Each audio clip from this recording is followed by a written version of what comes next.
ಕನ್ನಡ ಸಾಹಿತ್ಯ ಲೋಕದ ಮೇರು ಸಾಹಿತಿ, ಕಾದಂಬರಿಕಾರ ಶ್ರೀ ಎಸ್.ಎಲ್. ಭೈರಪ್ಪ ಅವರ ಕುರಿತು ನುಡಿ ನಮನ.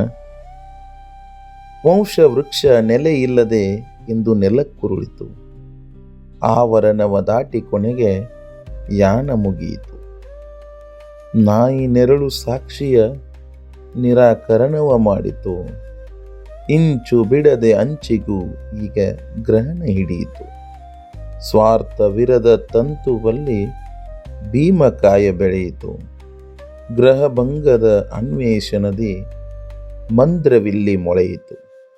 ನಾನೇಕೆ ಬರೆಯುತ್ತೇನೆ ಎಂಬ ಪ್ರಶ್ನೆಯ ದಾಟುತ್ತಾ ಬಂದರು. ಜಲಪಾತದ ಕವಲು ಕಂಡು ಬೆಳಕು ಮೂಡಿತು ಎಂದರು.